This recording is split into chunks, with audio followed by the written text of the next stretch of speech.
तो कैसे हो भाई लोग। टू नॉट डाई के सेकंड चैप्टर में तुम सभी लोगों का स्वागत है। पहले चैप्टर में हमने देखा कैसे हमारा लौंडा देजुन स्कूल में बुली होता है, उसे हमेशा मार पड़ती है और इसी फ्रस्ट्रेशन की वजह से वो अपने बुली दोयुनली को चलती कार के सामने धक्का मार देता है। अब कहानी आगे बढ़ती है और हम देखते हैं हमारा लौंडा देजुन अपने घर में लेटा है और कांप रहा है। ऑब्वियस है किसी की जान लेने की कोशिश की है उसने, फटेगी तो जरूर।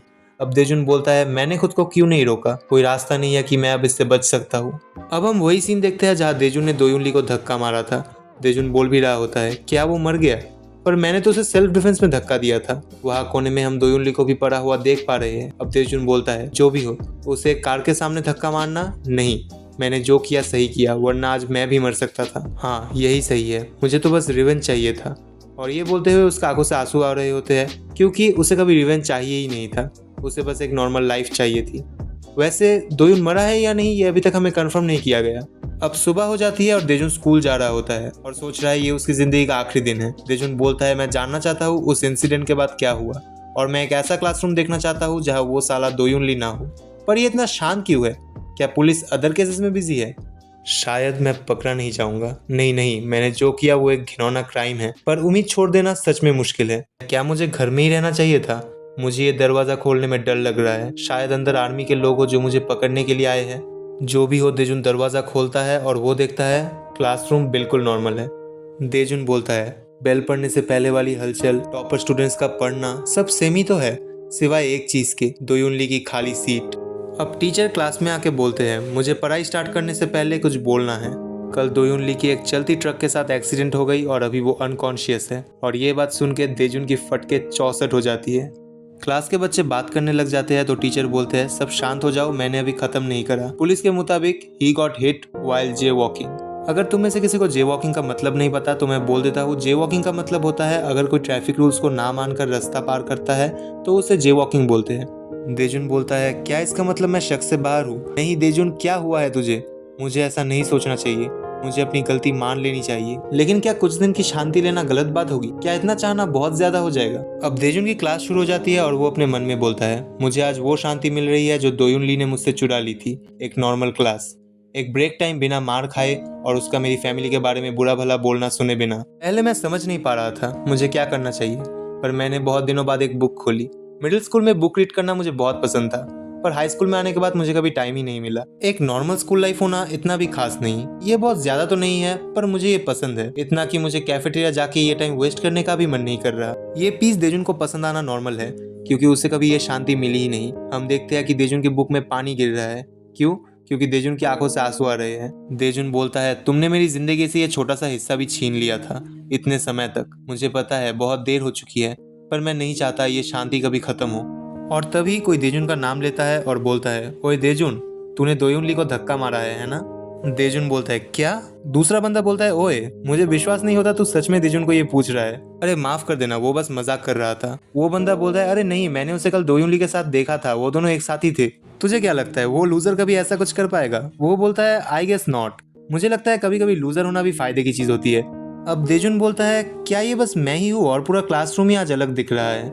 ये लोग भी हमेशा मेरा मजाक उड़ाया करते थे जब दोयुनली यहाँ नहीं होता था, पर ऐसा लग रहा है आज ये लोग भी इंटरेस्टेड नहीं है। मेरे साथ और जो बच्चे बुली होते थे वो भी आज बहुत कंफर्टेबल है। दोयुनली के जाने के बाद से ये क्लास बहुत ही अच्छी लग रही है। मुझे लगता है शायद मैंने सही किया। हाँ, जो हुआ अच्छा हुआ। शायद मेरे इतना सफर करने की वजह से गॉड मुझे रिवॉर्ड दे रहे हैं, वो मुझे अरेस्ट होने से बचा रहे हैं। और इसके ही अगले पैनल में पुलिस इसके स्कूल में एंटर करती है। क्लास का एक बच्चा बोलता है ओए देख एक पुलिस कार, क्या वो किसी को अरेस्ट करने आए हैं? देजुन बोलता है नहीं, ऐसा नहीं हो सकता। और तभी पीछे से कोई बोलता है देजुनिम, तुम्हें अभी क्या अभी टीचर ऑफिस बुलाया गया है। इसके बाद हम प्रिंसिपल ऑफिस का सीन देखते हैं जहाँ देजुन के हाथ में कोई हैंडकफ्स लगा देता है और बोलता है देजुनिम you are under arrest for attempted murder of दोयुनली। देजुन की मानो शरीर से आत्मा निकल गई हो। ऑफिसर बोलता है तुम्हें वकील रखने का हक है, तुम्हारे पास चुप रहने का भी हक है। ट्रक का रिकॉर्डिंग डिवाइस नहीं देख पाया, पर पास के शॉपिंग कॉम्प्लेक्स के सीसीटीवी कैमरा ने सब रिकॉर्ड कर लिया। देजुनिम ने दोयुनली को धक्का मारा है। देजुन के टीचर बोलते हैं देजुन तुमने ऐसा क्यों किया? और हमें देजुन की आवाज आती है, वो बोलता है और ऐसे ही मेरा एक बहुत अच्छा सपना खत्म हो गया। थोड़े ही समय से ही मैंने एक नॉर्मल स्कूल लाइफ का सपना देखा और वो देजुन को ले जा रहे होते हैं। देजुन बोलता है I guess God does exist, वो कभी मेरे जैसे किसी को खुश होने नहीं दे सकते। और इसके बाद सब जैसा होना था वैसा ही हुआ। ये मूवी या टीवी जैसा तो नहीं था, पर रियलिटी और भी ज्यादा हार्श थी। समय समय पर मुझे याद दिलाया गया कि मैंने क्या किया है और हर बार मेरा दिल और भी ज्यादा भारी फील हुआ। और हम देख सकते हैं दोयुन हॉस्पिटल में पड़ा है और देजुन के डैड दोयुन की मॉम से माफी मांग रहे हैं। कोर्ट में बोला गया देजुनिम ने दोयुन ली को चलती कार के सामने धक्का मारा, इसलिए विक्टिम को लाइफ लॉन्ग इंजरीज तक हुई है। ये एक सीरियस क्राइम है जो अटेम्प्टेड मर्डर के अंदर पनिश होगा। पर फैक्ट ये भी है देजुनिम दोयुन ली की बुली का विक्टिम है और इंसिडेंट के टाइम मिस्टर इम वॉज हेविली इन्फ्लुएंस्ड। हम मिस्टर इम को 2 साल के लिए निगरानी में रखने का फैसला सुनाते हैं। देजुन बोलता है एक फैक्ट ये भी है कि मुझे फोर्सफुली अल्कोहल पिलाया गया था, इस बात की वजह से चीजें थोड़ी मेरे फेवर में चली और मैं जुवेनाइल डिटेक्शन से बच गया, पर फिर भी मैं खुश नहीं हो पा रहा। देजुन के डैड बोलते हैं क्या सब खत्म हुआ? लेडी बोलती है नहीं, हमें स्कूल वायलेंस कमेटी से मिलना है। देजुन के डैड बोलते हैं क्या बकवास है यार, और देजुनिम तुम वहाँ खुद जाओगे। मुझे लगता है मैंने बहुत कुछ खो दिया है। अब इसके बाद हम देजुन के स्कूल का सीन देखते हैं जहाँ बोला जाता है देजुन ने हमारे स्कूल की रेपुटेशन खराब की है, हम उससे एक्सपेल कर रहे हैं।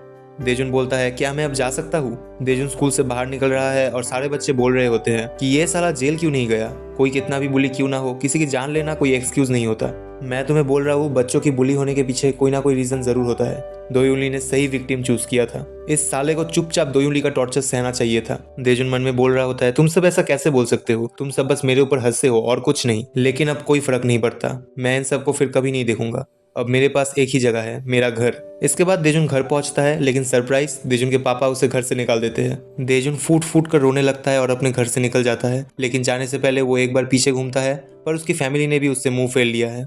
उसके मॉम, उसके डैड, भाई बहन सब ने उससे मुंह फेर लिया और देजुन अपने घर से चला जाता है। बाहर बारिश हो रही होती है, देजुन को सबने अकेला छोड़ दिया। उसके अपने पेरेंट्स, टीचर, किसी ने भी उसका पर्सपेक्टिव नहीं देखा। और ये देखकर मैं इतना बोल ही सकता हूँ, विलेंस कभी भी जन्म से बुरे नहीं होते, हमारी सोसाइटी विलेंस बनाती है। देजुन बोलता है ना ही मेरे पास स्कूल है और ना ही फैमिली, लेकिन क्यों, फिर भी क्यों तुम लोग मेरा पीछा नहीं छोड़ते? सोंगटे यू, जुआन बे, और क्या चाहिए तुम लोगों को मुझसे? ओए कुत्ते, तुझे क्या लगा तू ऐसे बच जाएगा जब तूने दोयुन का ऐसा हाल किया है? इसके बाद ये लोग दोयुन को कुत्ते की तरह मारते हैं, 2 लोग छतरी से और 1 लातों से। देजुन बोलता है मुझे ऐसा लग रहा है मेरी बॉडी टूट जाएगी, मैं भाग नहीं सकता, ये लोग बहुत सारे हैं। अगर मैं अपनी पूरी ताकत लगाऊं तो मैं एक दोयुन ली को तो मार सकता हूँ, but there is nothing I can do against a bunch of दोयुन लीज जो अपना गुस्सा मुझ पे निकाल रहे हैं। एक बंदा बोलता है देजुनिम सच में एक डेविल है, दोयुन को तू एक कार के सामने कैसे धक्का दे सकता है? मैं दोयुन के बिहाफ पे तेरी एपोलॉजी एक्सेप्ट कर लूंगा, कुत्ते की तरह भीख मांग मुझसे। और ये साला देजुन को डेविल बोल रहा है,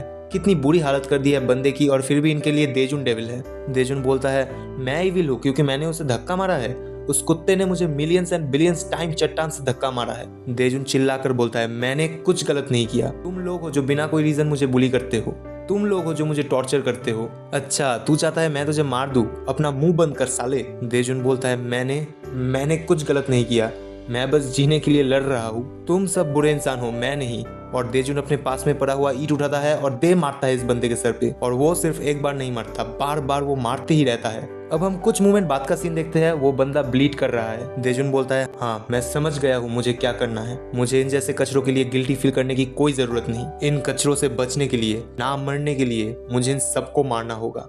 और ऐसे ही टू नॉट डाई का 2nd चैप्टर खत्म हो जाता है। अगर तुम लोगों को ये वीडियो पसंद आई हो तो वीडियो को लाइक कर देना, चैनल को सब्सक्राइब कर देना और वीडियो को अपने दोस्तों के साथ शेयर भी कर देना। मैं मिलता हूँ तुम लोगों से अगली वीडियो में, तब